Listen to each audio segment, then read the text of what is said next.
Okay, so recently there's been a little hiccup within the current Gamergate 2.0 situation going on.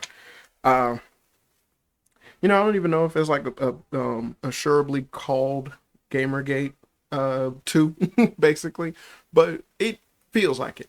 It feels like it, especially considering what the first one was like. Uh, but if you are in the know, then you probably have heard a lot of people talking about Matt Walsh. Matt Walsh is someone who works for the Daily Wire, and most of the people there, I would say I would be correct to consider them conservative. But a lot of the people who work for the Daily Wire have had a massive campaign against the woke mob or the crazy agenda pushing bullshit within media that basically has been going on for years. So recently, you've had recently Matt Walsh came out on his show and spoke about the debacle going on where between Sweet Baby Inc. and involving in the gaming industry and all of the BS that essentially came with that. Cool. That honestly is cool. I say this because of the fact that essentially the original Gamergate had an issue of a lot of people not even knowing that it existed.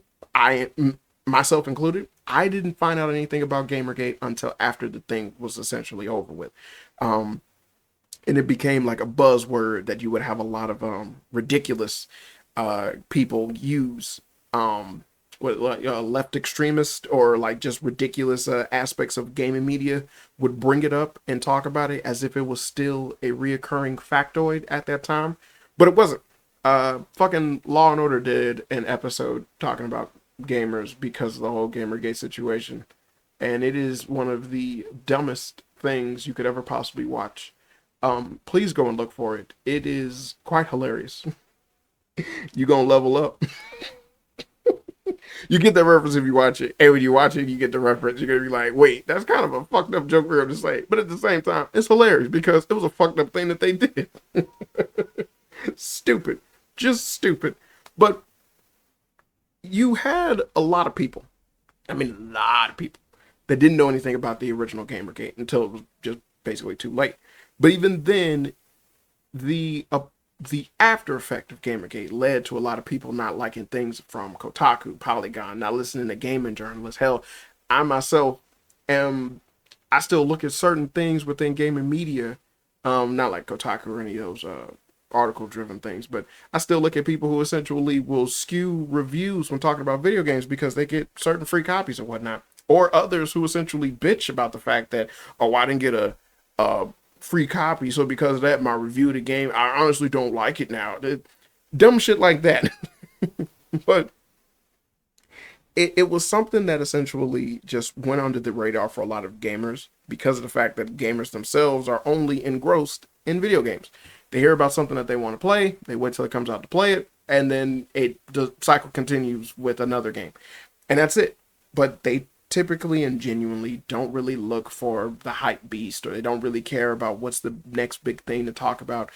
Gamers themselves kind of have a natural approach towards acquiring the games that they like, let alone finding out about games that are up and coming that they might want to play. So there's really no bad blood there. But the idea behind what it is that took place with Gamergate just kind of let a lot of people know exactly where they stand between the objectivity of gaming media and then what gamers want in general. So now you essentially have the same thing all over again from this Gamergate situation. I did a video about it. It was actually my past video, and a lot of people have been talking about it, and it's very true. What is this going on is realistically ridiculous, and honestly, right now, it's, I would say, a far better, I would say, a far better spread of gamers in general finding out about this nonsense than there was the first time around. And that's great. That's actually great because it's positive, because hopefully this will actually get change within the spectrum of video games. You know, it ain't gonna be instant, but still, change should be a coming. Um, Baldur's Gate 3, Helldivers 2, those recent games kind of just prove that aspect. But I digress. The Daily Wire, Matt Walsh, specifically, spoke out in his own show about the Sweet Baby Inc. incident, or Sweet Baby Inc. debacle, if you will. To which he stated within, like, if you can watch the little snippet, because it's a small little excerpt. His show was like an hour or something long, but it was like a small little piece that was taken out. But his excerpt was something that essentially was mentioning and bringing up the situation going on, the stuff that's happening, and all that, blah blah blah blah blah.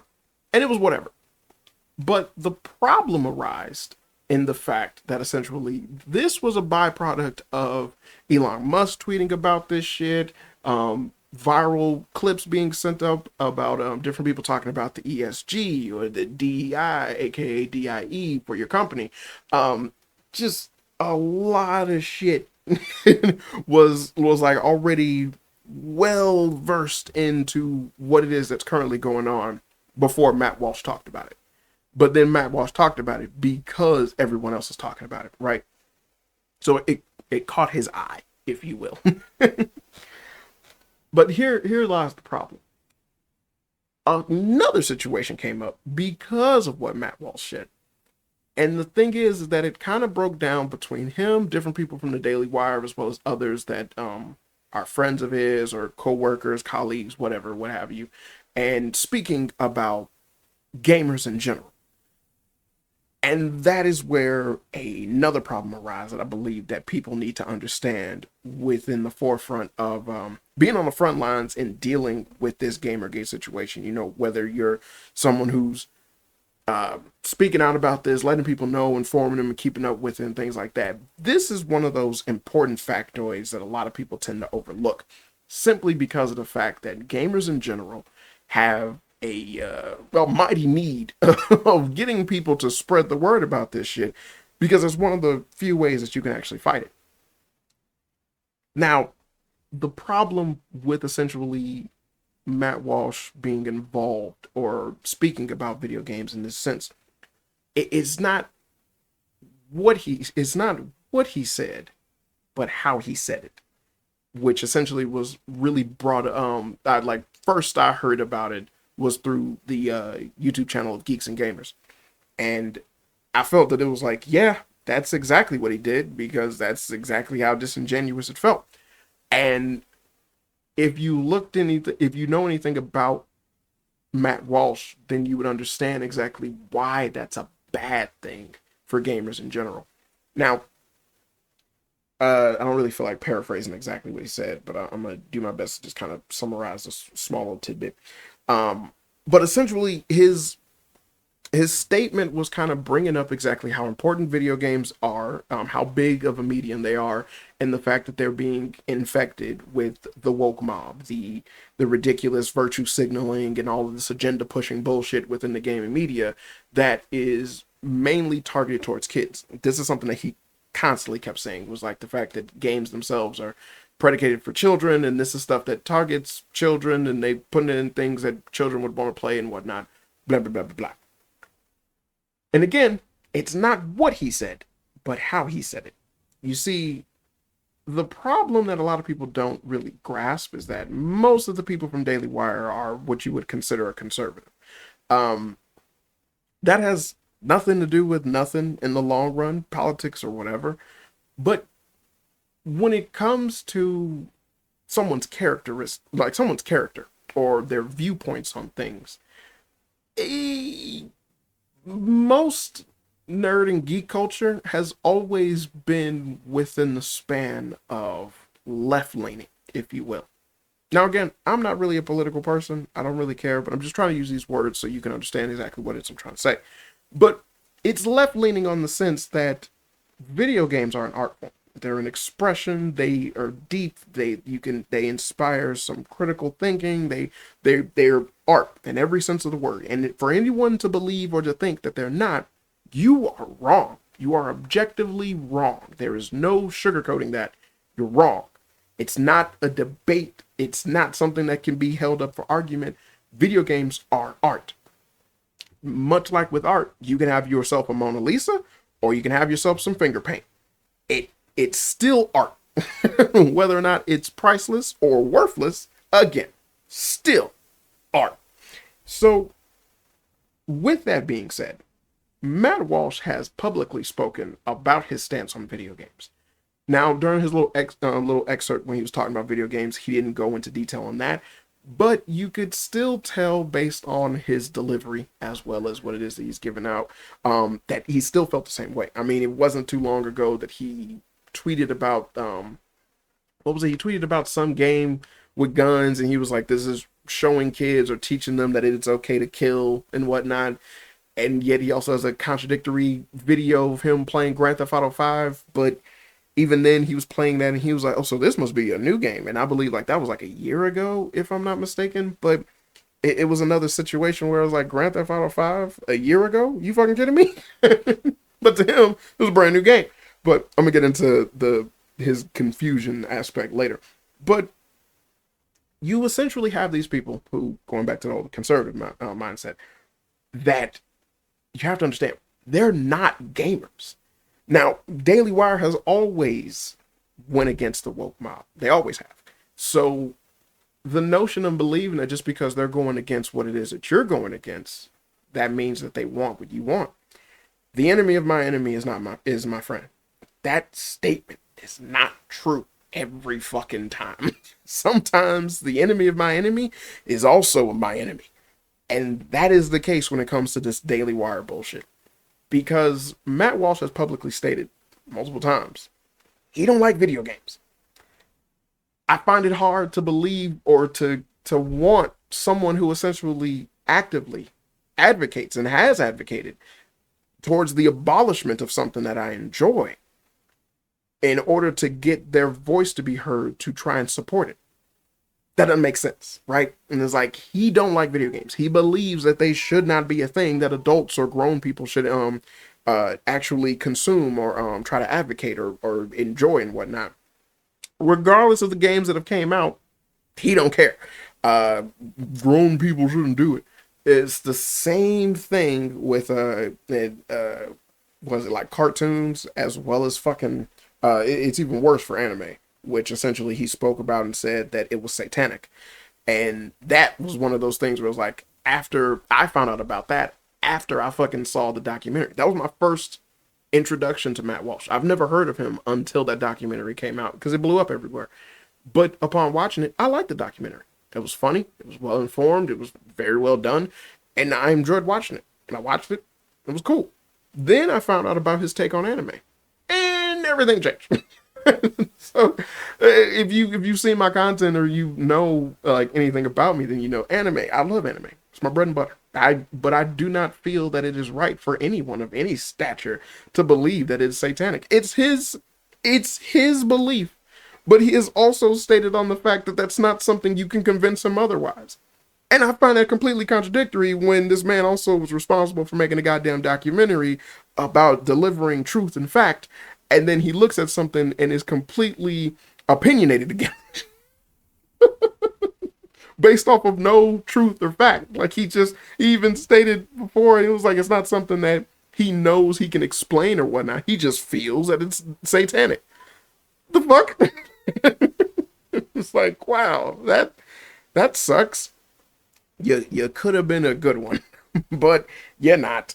And so with that mindset, it's like, yeah, he has stated before he wants video games gone.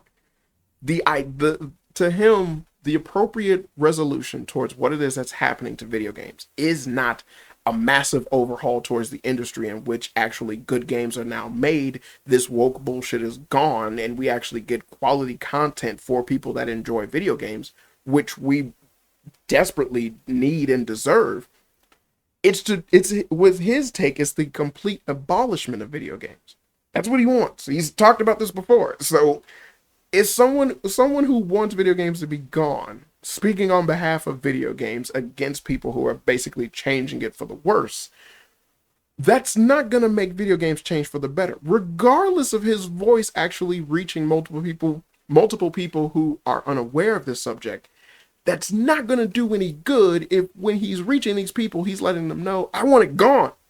And then they go, okay, if you say so. That does not help gamers. That does not help people who actually want games to just be better. That actually does the opposite. Again, I say, the enemy of my enemy is also my enemy. No, I'm not. No, the backlash behind what it is that he said, I felt was well deserved, but it was one of those things where it was like, yeah, this is the problem. It was what happened is what should have happened, but still, therein lies the problem. It shouldn't have been a thing in the first place. To honestly, you had a bunch of people essentially unsubscribe from the Daily Wire, tune out to his show, feel that it was a bad take, constantly talk about it was a bad take. His statement itself made it seem like as if he was the only person even talking about video games, or reporting on it for the first time. It was fucking weird. But it's like, even his acknowledgement of bringing up the information or the factual information about the industry, like he spoke on it, and it was like, yeah, video games are bigger than both the movie industry and the what is the other industry? I want to say movie and TV industry combined. Was it TV? I can't remember exactly what he said, but video games is the biggest industry in the world right now. It's been the biggest in the world for fucking years, right? Like, it's been pulling numbers for years. To not know or to not care that video games is basically the biggest thing is, at this point, ignorant. And it's completely ignorant because of the fact that it's like there are just some people who don't care. The music industry. It's the movie industry and the music industry combined. That's it, I believe.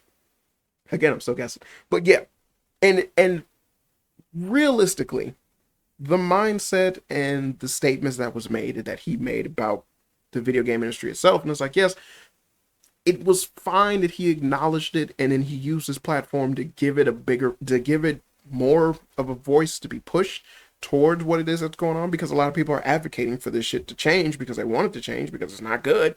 It's not good at all.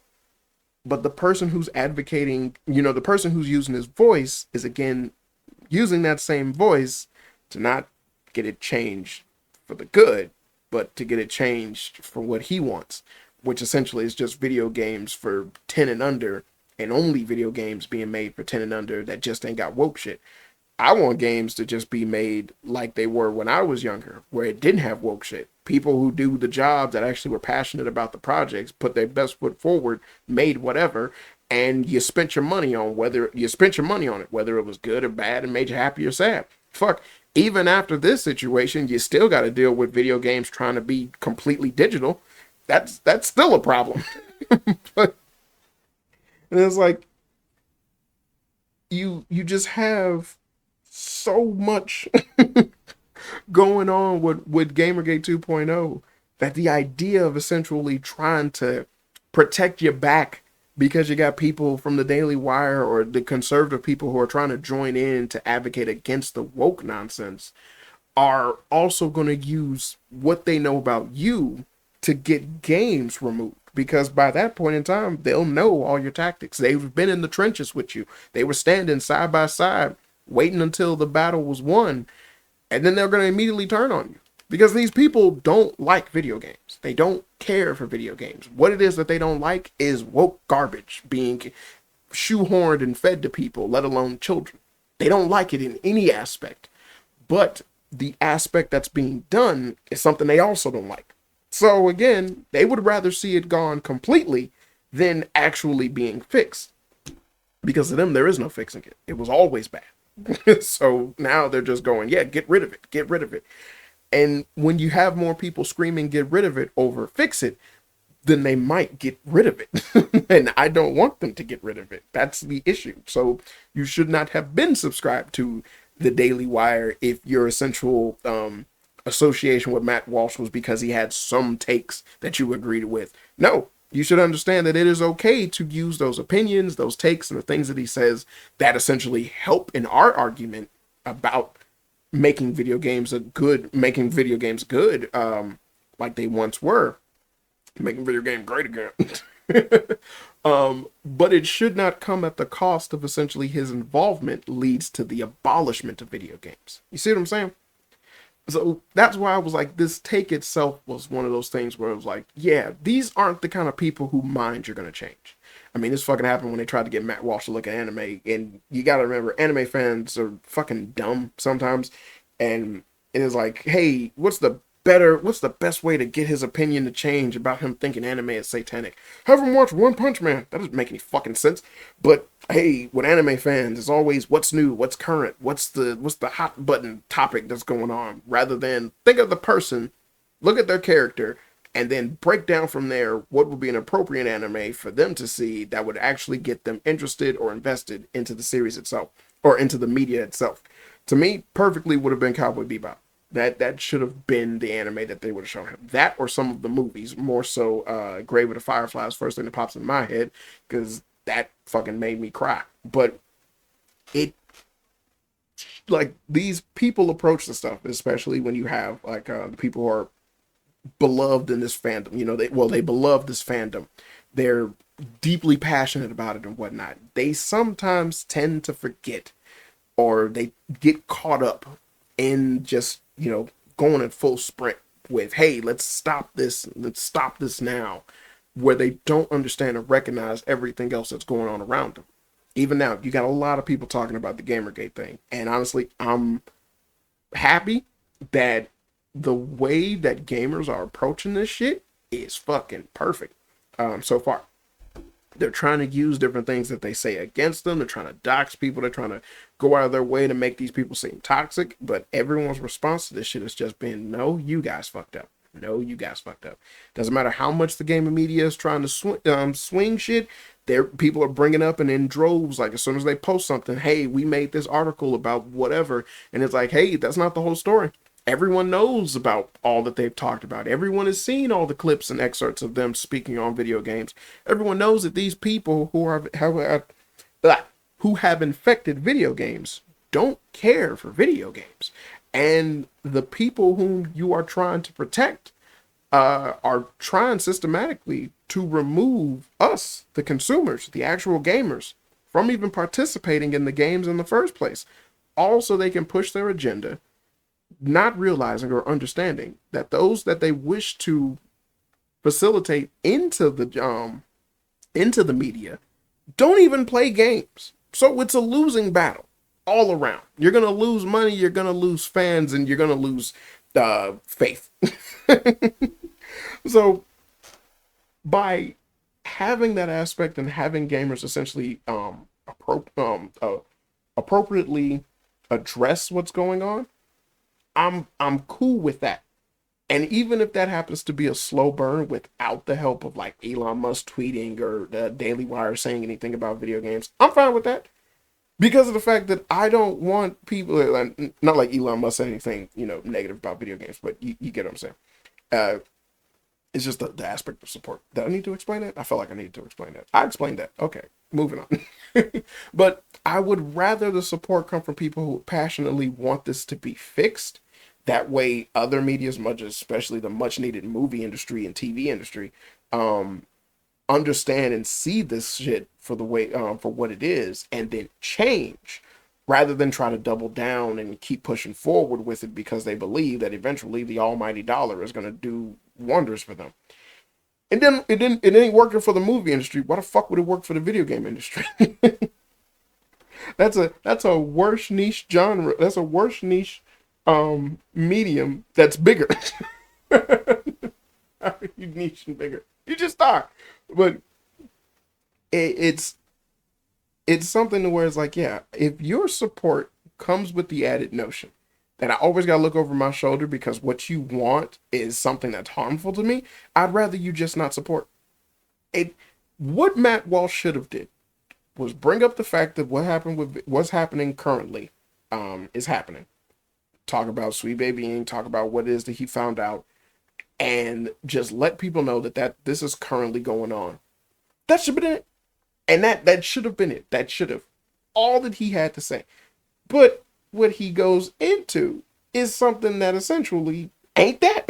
And then what he stands for is also not that. So I would prefer if essentially he's just one of the things was like, hey, you just bow out of this. I know you guys love to down that hill of going against anything woke, but if you're not helping us, don't help us.